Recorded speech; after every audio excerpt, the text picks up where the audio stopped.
तो बच्चा अपनी मदर टंग बोलता है बिना ग्रामर जाने। जब वो बहुत बाद में स्कूल में जाता है, क्लास थर्ड फोर्थ में पहुंचता है, तब उसको मालूम चलता है कि अच्छा ये हिंदी का ग्रामर है, संज्ञा सर्वनाम विशेषण क्रिया वगैरह वगैरह। लेकिन उसके काफ़ी पहले से वो हिंदी बोलता है। तो स्पीकिंग का सीक्रेट आपको समझ लेना है कि ये है। ग्रामर के चक्कर में बहुत ज़्यादा ग्रामर के बारे में बहुत ज़्यादा चिंतित नहीं होना है। दूसरी बात, अक्सर लोग पूछते हैं कि वोकैबुलरी का क्या किया जाए। वोकैबुलरी एक लोगों को ये बताया जाता है बचपन से कि अच्छी अंग्रेजी बोलने के लिए आपकी वोकैबुलरी मतलब आपका शब्द ज्ञान, वर्ड पावर, आपके पास ज़्यादा शब्द होने चाहिए। और vocabulary should be very rich. बहुत ज़्यादा वर्ड्स आप जानेंगे, आप जितना ज़्यादा वर्ड जानेंगे उतने अच्छे से आप अपने आप को एक्सप्रेस कर पाएंगे, ऐसा लोगों को बताया जाता है। आप किसी भी पुराने एक्सपर्ट से बात करिए, जो पुराने टीचर्स हैं इंग्लिश के, the pandits of English will suggest you कि आपको वोकैबुलरी इंप्रूव करना चाहिए। आपसे कहेंगे कि अच्छी डिक्शनरी खरीद लीजिए, 3-4 वोकैबुलरी की बुक्स बता देंगे। But the reality is entirely different. आपको बताऊं, सच्चाई कुछ और ही है। वोकैबुलरी का या शब्द ज्ञान का बहुत ज़्यादा उसकी बहुत ज़्यादा भूमिका स्पोकन इंग्लिश में नहीं है। ये बात आपको थोड़ी अजीब लगेगी, मगर सच यही है। मैं आपको इसे साबित करता हूँ, आपके लिए इसको साबित करूँगा। देखिए, ध्यान से सुनिए, अच्छे से समझ लीजिए। ये बहुत बड़ी मिसकंसेप्शन है, ये भ्रांति होती है, बहुत से लोगों को ये गलतफहमी होती है, लेकिन सच्चाई से ये इसका कोई संबंध नहीं है। मैं फिर से एग्जांपल लूँगा उसी 3 साल के बच्चे का, जो 3-3.5 साल के बच्चे, 4 साल के बच्चे अपनी अपनी मदर टंग, जो भी उनकी मातृभाषा है, अपनी अपनी मदर टंग बच्चा बोलता है, फर्राटे से बोलता है। क्या आपको पता है कि एक बच्चे की वोकैबुलरी अपनी मदर टंग में 3.5 साल के 3 साल 3.5 साल के बच्चे की वोकैबुलरी अपनी अपनी मदर टंग में कितनी होती है? आपको जान के हैरानी होगी कि एक बच्चे की वोकैबुलरी अपनी मदर टंग में 150 शब्द, 150 वर्ड्स, 150 शब्द बच्चा जानता है। 150 से 200 शब्द, 200 शब्द तो मैक्सिमम लिमिट है, अपर लिमिट है। 150-160 वर्ड्स बच्चा जानता है अपने अपने मदर टंग की। उसकी वोकैबुलरी 4 साल के अंदर के जो बच्चे होते हैं उनकी वोकैबुलरी अपनी अपनी मातृभाषा में इतनी होती है। मगर इतनी लिमिटेड वोकैबुलरी के बाद भी इतने 150 शब्द अगर रखा जाए, मिनिमम पे बात किया जाए, 150 शब्द के बावजूद जानने पर भी बच्चा अपनी सारी बातों को अच्छे से प्रकट कर लेता है अपनी मातृभाषा। और क्या आपको पता है कि अगर आपने 12th पास किया है, अगर आपने 12वीं की परीक्षा पास कर ली है और आप इंग्लिश के सामान्य विद्यार्थी, बहुत अच्छे विद्यार्थी हैं, आवश्यक नहीं है, आप अंग्रेजी के सामान्य विद्यार्थी रहे हैं, और अगर आपने 12वीं तक की पढ़ाई किया है, इंग्लिश एक विषय रहा है, सामान्य विद्यार्थी अंग्रेजी के रहे हैं, तो क्या आपको पता है कि आपकी अंग्रेजी की वोकैबुलरी कितनी होती है एक सामान्य व्यक्ति की? तो आज आप जान लीजिए, अगर आपने 12वीं तक की पढ़ाई किया है, अंग्रेजी एक विषय के रूप में आप कर रहा है, किसी भी स्ट्रीम कर रहे हो, साइंस, कॉमर्स, आर्ट्स, लेकिन अंग्रेजी एक विषय के रूप में अगर आप पढ़े हैं, तो आपकी वोकैबुलरी गिरी हालत में, वर्स्ट कम्स टू वर्स्ट, आपकी वोकैबुलरी 1500 वर्ड्स होती है। 1500 शब्द आप जानते हैं अंग्रेजी के। आपको ये बात किसी ने बताया नहीं होगा। मगर फिर भी, यानी कि बच्चा कितना वर्ड जानता है अपनी मदर टंग में? 150 शब्द। आप कितना इंग्लिश में जानना है? 1500 शब्द। ध्यान दीजिएगा इसको। आप बच्चे से 10 गुना ज़्यादा वर्ड्स इंग्लिश में जान रहे हैं, बट फिर भी you are not able to speak English. आप अंग्रेजी नहीं बोल पाते हैं, और तब आप किसको दोष दे रहे हैं? आप वोकैबुलरी को दोष देते हैं। आप जितना शब्द रिक्वायर्ड है, जितने शब्द की आवश्यकता है अंग्रेजी एक भाषा बोलने के लिए, अभी साबित हुआ कि 150 शब्द से 200 शब्द चाहिए। 150 अगर लोअर लिमिट रखा जाए, 150 शब्द से 10 गुना आप ऑलरेडी जानते हैं, और फिर भी आप अंग्रेजी नहीं बोल पाते, और आप दोष वोकैबुलरी को देते हैं। तो दोस्तों, सच्चाई इससे बिल्कुल अलग है। वोकैबुलरी आपको बोलने के लिए बहुत ज़्यादा वर्ड्स की ज़रूरत नहीं होती है। इसको अच्छे से समझ लेना है। इसको ज़रा दूसरे ढंग से भी समझते हैं। आपने हिंदी हिंदी व्याकरण में पर्यायवाची शब्द पढ़ा होगा, सभी लोग पढ़े होते हैं छोटी क्लास में, क्लास 7th 8th में ग्रामर में, हिंदी ग्रामर में पर्यायवाची, इंग्लिश में सिनोनिम्स बोलते हैं।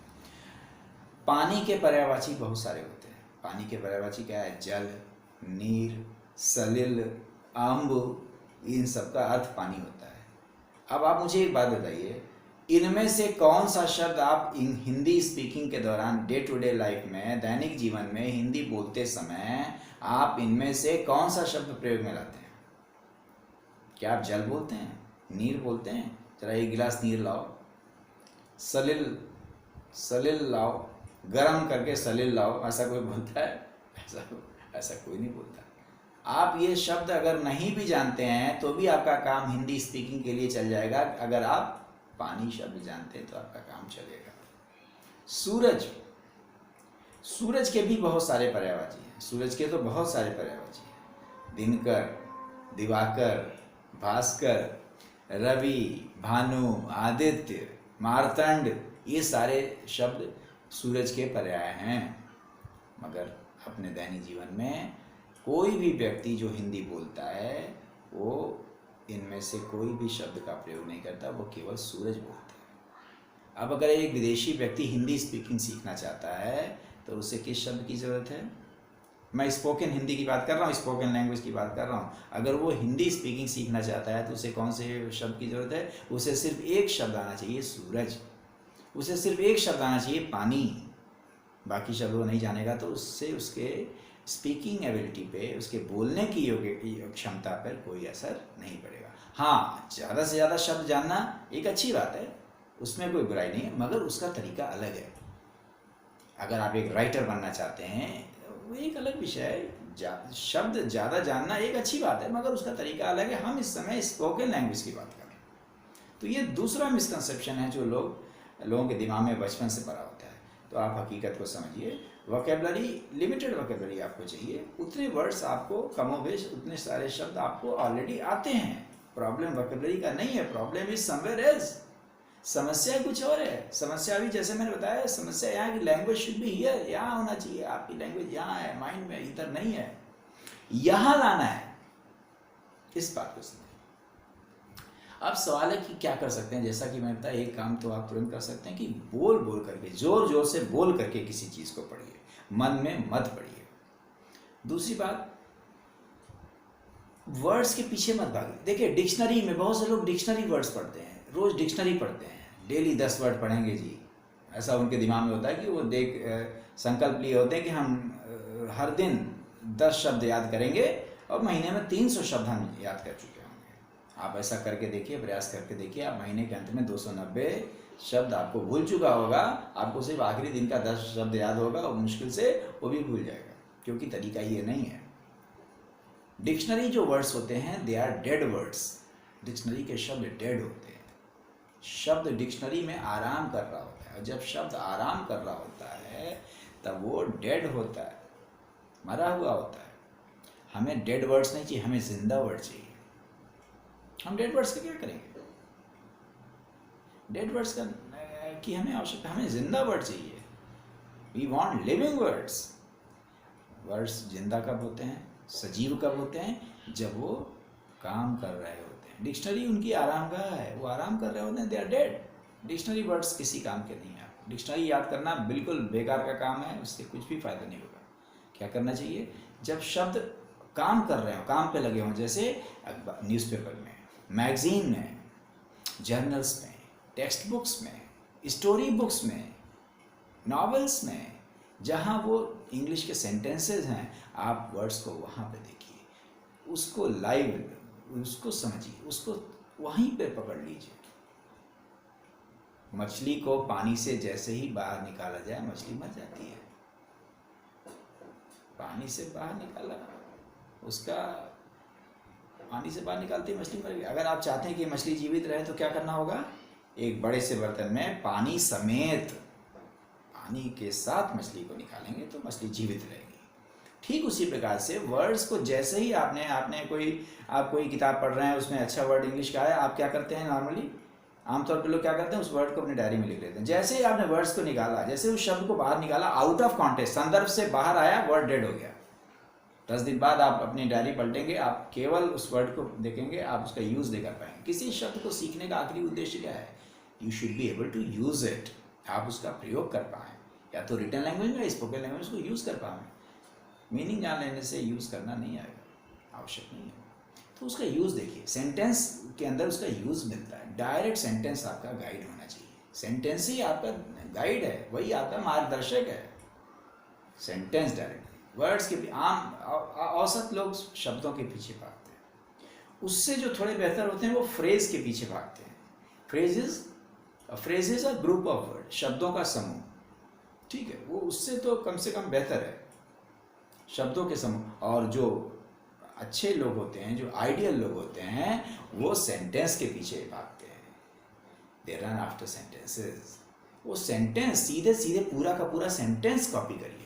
छोटा बच्चा मदर टंग कैसे सीखता है, फिर से वही बात आ गई, बच्चा मदर टंग कैसे सीखता है, पूरा सेंटेंस एज इट इज। उसके लिए पूरा सेंटेंस एक यूनिट होती है। यहाँ आओ बेटा, यहाँ आओ, यहाँ आओ, सीधा वो ये एक उसके लिए एक इकाई है। यहाँ आओ, वो नहीं जानता कि आओ क्रिया है, यहाँ जो है वो क्रिया विशेषण है, वो ये सब कुछ नहीं जानता। यहाँ आओ उसके लिए एक इकाई है, 1 यूनिट। उसको सीधा वो सुन लिया, उसके कान में गया, और नेक्स्ट टाइम वो उसको जब किसी को बुलाना होता है तो वो वही चीज़ कॉपी करता है और बोलता है यहाँ आओ। यही स्टाइल है, यही तरीका है। This is the proper way. तो लोगों को बोलते हुए ऑब्जर्व करिए, टीवी प्रोग्राम्स देखिए, आप अपने फेवरेट एंकर्स को देखिए, वो कैसे बोल रहे हैं, उनकी बॉडी लैंग्वेज क्या है। कम्युनिकेशन स्किल एक सेक्शन होता है, हम किसी और वीडियो में उसकी बात करेंगे। कम्युनिकेशन स्किल एक अलग चीज़ है। आप बोलने के साथ साथ आपकी बॉडी लैंग्वेज प्रॉपर होनी चाहिए, आपके आई कांटेक्ट, आपका एक्सप्रेशन, चेहरे का हाव भाव, बैठने का तरीका, शब्दों का चयन, ये सारी बातें, पॉज कहाँ दिया जाए, विराम कहाँ, लगातार नहीं बोला जाता है, रुकना भी होता है, ये सारी बातें महत्वपूर्ण होती हैं। तो फिलहाल आप ये 3-4 चीज़ों का ध्यान रखिए। पहला क्या बोला मैंने, पहला कि बोल बोल के पढ़िए ताकि आपका कान सुन सके, जो साउंड कान में जाएगा वो टंग पे आएगा। तो पहली बात ये है। दूसरा, ग्रामर, प्रैक्टिकल ग्रामर चाहिए। ग्रामर के चक्कर में मत पड़िए, grammar rules alone will not help you, इसलिए बहुत ज़्यादा ग्रामर के पीछे भागने की आवश्यकता नहीं है। तीसरा, वर्ड्स वोकैबुलरी स्पीकिंग के लिए बहुत लिमिटेड वर्ड्स की ज़रूरत होती है। उन वर्ड्स को सीखने का सबसे अच्छा तरीका है कि सेंटेंस के जरिए ही उसको सीखा जाए, लोगों को ऑब्जर्व किया जाए, अच्छी बुक्स पढ़ा जाए, मैगजीन्स पढ़ा जाए, अंग्रेजी के न्यूज़पेपर्स पढ़ा जाए, और उसमें सीधे सेंटेंस को कॉपी किया जाए और बोला जाए। शीशे के सामने खड़े होकर के आप बोल सकते हैं। आप देखिए अपने आप को कि जब आप बोलते हैं तो आप कैसे करते हैं, आप कहाँ अटकते हैं। अगर संभव हो तो अपनी वॉइस को रिकॉर्ड करिए। आपके मोबाइल में रिकॉर्डिंग फैसिलिटी होती है। अपने वॉइस को एक कोई टॉपिक ले लीजिए, बोलिए उस पर, और अपने वॉइस को रिकॉर्ड करिए, और उसके बाद उसका प्लेबैक सुनिए। आपको पता चलेगा कि आपकी आवाज़ में कितनी खामियां हैं, कहाँ क्या उतार चढ़ाव चाहिए जो आप नहीं दे पा रहे हैं। इन सारी चीज़ों को आप करिए। और इसके साथ में वर्ड्स तो ठीक है, वर्ड्स तो जितना, अगर आप मिनिमम वर्ड्स भी नहीं जानते तो आपको वर्ड्स तो जानना पड़ेगा, लेकिन वर्ड्स, कठिन वर्ड्स जो आप याद करते थे, डिफ़िकल्ट वर्ड्स के चक्कर में आप पढ़ते थे, आपको ये भ्रम होता है कि मैं जितना कठिन वर्ड यूज़ करूँगा उतना अच्छा स्पीकर कहलाऊँगा। ऐसा बिल्कुल नहीं है। दैनिक जीवन में आप हिंदी में कितने डिफ़िकल्ट वर्ड्स यूज़ करते हैं दिन भर में? आप मुझे कोई एक बताइए जो दैनिक जीवन में हिंदी में घर में बात करते हैं, तो फ़ोन पे बात करते हैं, तो दोस्तों से बात करते हैं, अपने माँ बाप से, अपने भाई बहन से बात करते समय, अपने टीचर से बात करते समय, कौन सा कठिन शब्द आप हिंदी का यूज़ करते हैं, कौन सा साहित्यिक शब्द आप इस्तेमाल करते हैं? आप कोई भी कठिन शब्द नहीं यूज़ करते, आप रोज़मर्रा के शब्द यूज़ करते हैं। वर्ड जानना एक बात है, उस वर्ड्स को कैसे फिटअप किया जाए सेंटेंस में, कैसे डाल करके बोला जाए, तो sentence is the most important thing. Words important नहीं है, सेंटेंस। तो इन बातों का ध्यान रख करके आप अपनी अंग्रेजी इम्प्रूव कर सकते हैं।